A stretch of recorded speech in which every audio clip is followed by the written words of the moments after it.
Hello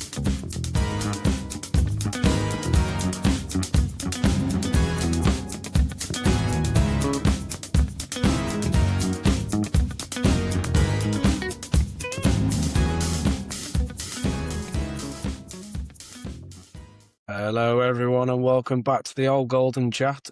It is a match preview. I would firstly like to apologise for the lack of content recently.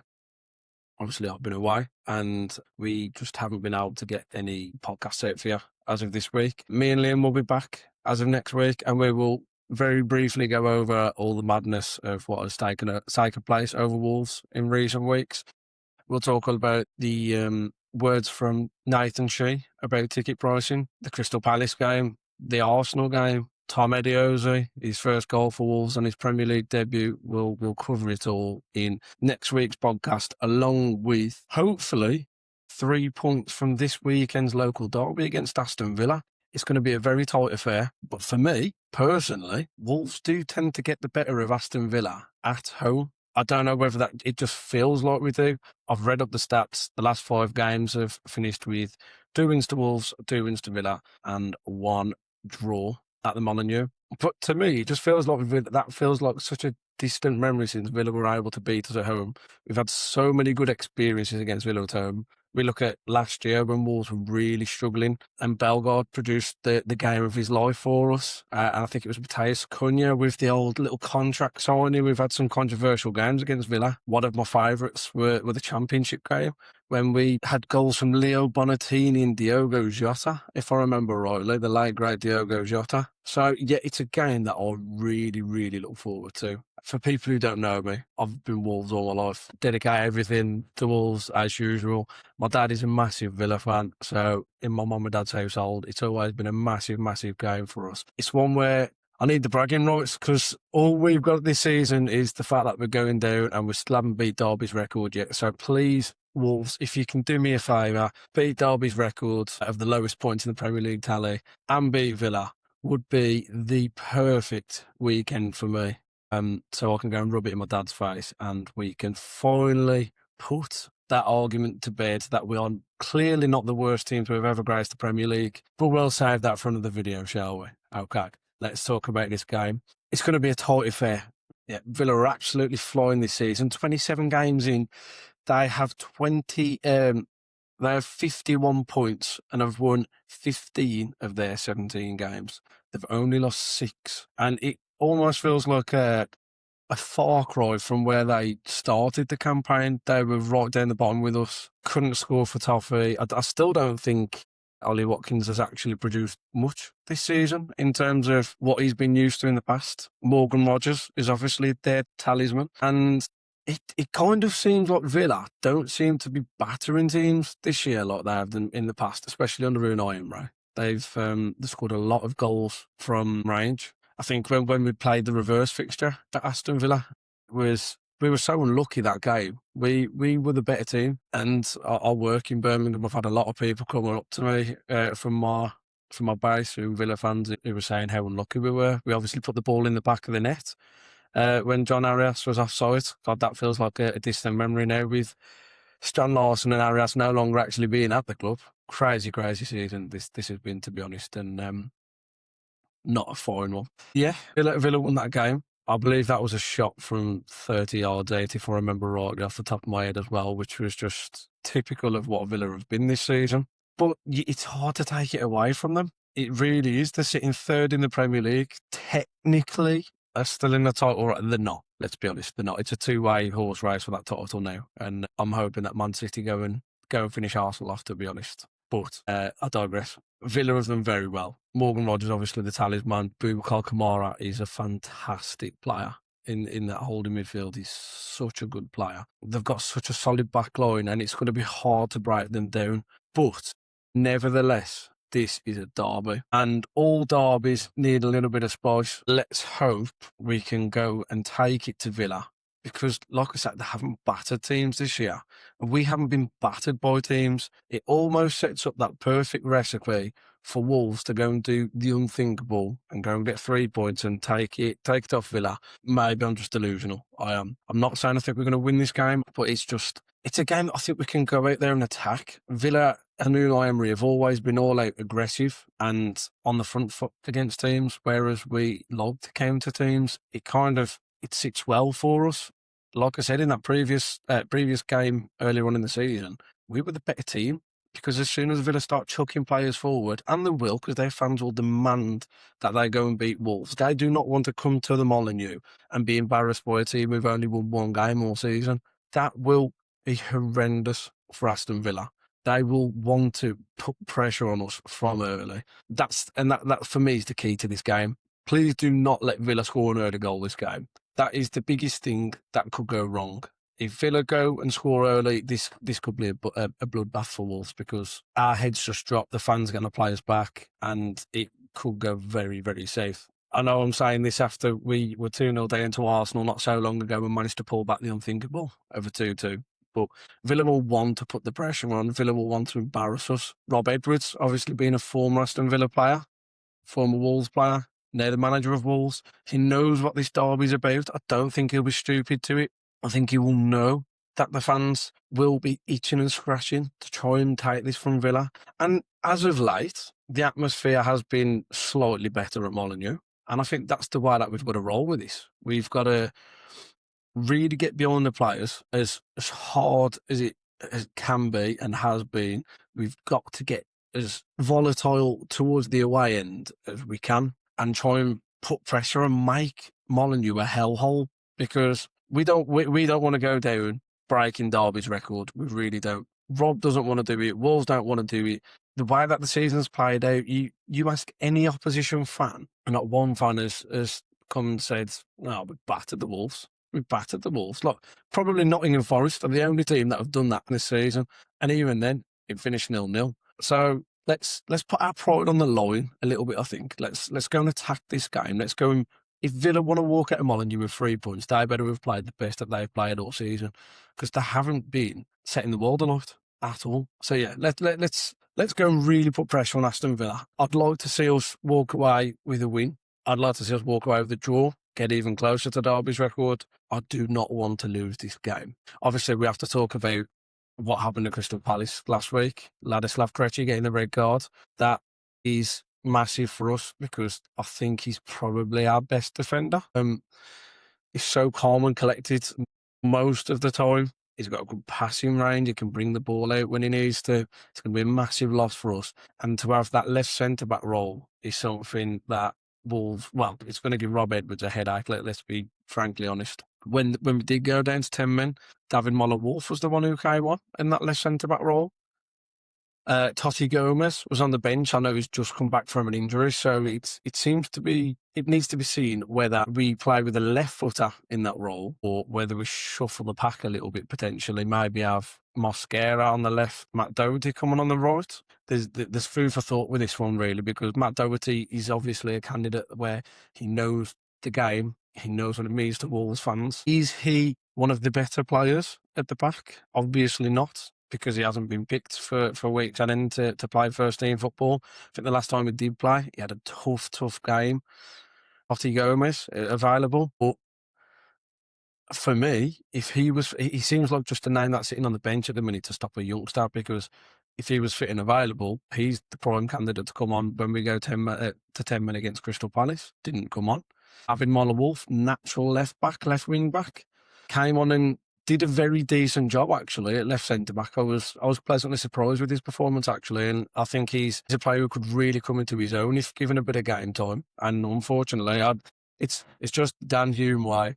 I was a couple of weeks ago talking about Hugo Bueno on the podcast, saying that I'm not a massive fan of some of his performances this year, and then against Arsenal was absolutely fantastic. Hats off. I love to be wrong. I don't mind being wrong if a player goes and proves me wrong. And kudos to Hugo Bueno, did very well in that game.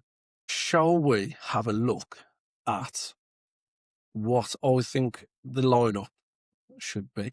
By the way, with this, is at work. Him have drafted a team together with a couple of different players here and there. but we'll kind of agree to disagree on some. So we're kind of made of a mix between the two of us. So Jose Sola in goal. Don't think we can swap him out. Sam Johnston isn't good enough, to be honest. That's just standard. Jose Sola in net. I've gone, and Liam has gone, with a back three of Yerson Mosquera, Santiago Bueno, and David Moller-Wolf. We was looking at Doherty, and this is where he'll come into things a little bit later on. But Liam has stuck with David Moller-Wolf. He had a really decent performance, like I say, against Crystal Palace, and I'll be more than happy to give him that spot. I think he's got enough pace to be able to deal with, your Ollie Watkins runnings behind, and I think he's smart and savvy enough to deal with him, as long as he's obviously got Hugo Bueno preparing to drop back when needs be, and Santiago Bueno covering and helping out, and kind of moving over the pitch as to when Ollie Watkins tries to do these runnings behind. That's the way that I see it. So I agree, and I've put David Moller-Wolf in at centre back. Left side, Hugo Bueno, again after the Arsenal game, can't be dropped. I don't think he was horrendous at Crystal Palace. I think he's the one who could have a decent game. Obviously, Matty Cash will probably play right back against Aston Villa. And if there's one area of weakness that I've always said for years on end, is Villa's weakness will be Matty Cash. So if we can focus some movement down the left-hand side and get Hugo Bueno up into space, that's probably the way that you hurt this Aston Villa team for me. In the middle, we've gone with Angel Gomez, if he's fit, if not Joao Gomez. But Angel Gomez, if he's fit, alongside Andre. I think Andre's quietly having some decent games. I think he did very, very well against Crystal Palace. I think he made Adam Wharton struggle a little bit, and I think that's why we inevitably got the penalty in the end, because he was getting a bit agitated and he wanted to try and make things work, and he just could not get the better of Andre. So yeah, for me, Andre stays. Right wing back is where me and Liam have changed opinions. He's put Matt Doherty there. He wants to see Matt Doherty getting up the line, bombing. He knows what the derby means to the fans. He's Mr. Wolverhampton at this point. He's been at the club for several years, obviously with that little spell away. But he would rather go with Matt Doherty. For me, myself, don't want to see Jackson Thatcher there. I understand he's better defensively in some respects, but I just think you need that outlet. I think if everything focuses down that left-hand side, you've only got Hugo Bueno to go with. If you have that runner running in from late on the right, which Rodrigo Gomez has scored multiple goals for Wolves, with just getting in the box, getting in the right position late, beating his man, getting in. That dynamic of if Bueno's whipping the ball in, you've already got two strikers, you've got Mane on the edge of the box, and you've got Rodrigo Gomez running in from late. It's extra bodies. It's extra players for Villa to have to bring back and stop any counter-attacks, because they've got to focus on the amount of players coming into the box. So for me, personally, Rodrigo Gomez plays at right wing back. Matheus Mane speaks for himself. Obviously been a little bit quieter up until that Palace game, I thought. I think he had an half-decent game against Palace myself. Obviously won the penalty in the first place. Had a couple of nice little plays with Hugo Bueno down that left-hand side. Hopefully he's coming back to the Mane that we had when he first came into the team. We shall see. But yeah, Matheus Mane in at 10 for me. Up top, Adam Armstrong, he'll get it. He's been in the West Midlands before with, dare I say their name, but he'll get it. He'll get what it means to the fans. And I think just having that English core up front, he will be trying his hardest to make sure that he scores a goal. I would actually back him to score in this game, because, again, I think he will just get it. I think he will. We've gone with Tolo up top.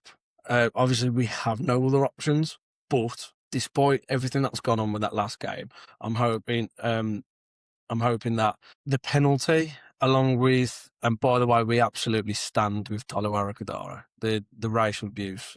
No need for it whatsoever. It's disgusting. And to be honest, when you look at the accounts that have posted it, they're not Wolves fans.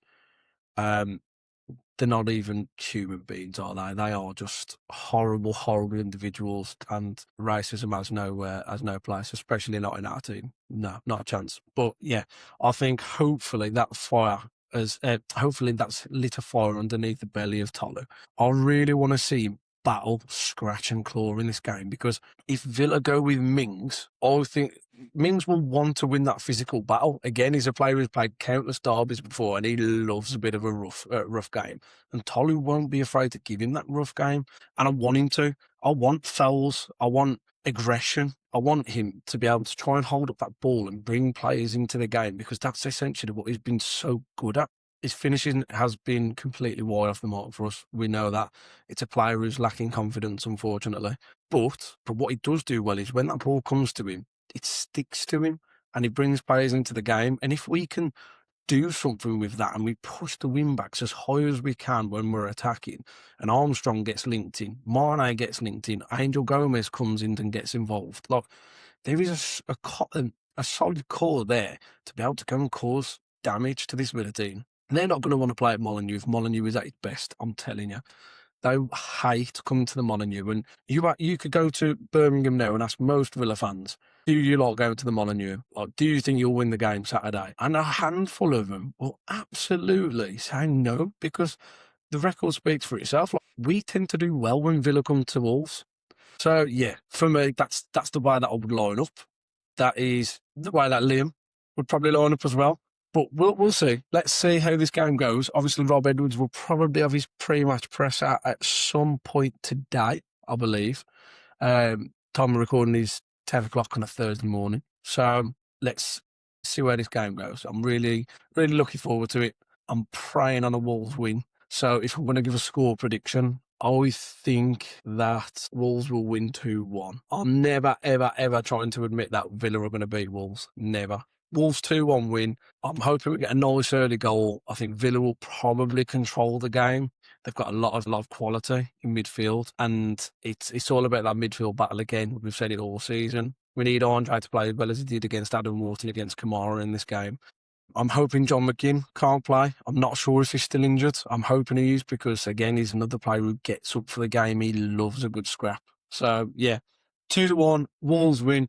I'm going to go with Adam Armstrong and Rodrigo Gomez. Shoot, man. I don't care. Again, I just want to apologise for the lack of content over the last week. I've been on a stag do and have not been able to get the content out for anybody. We're back. We're going to try and get some more social media out for you guys.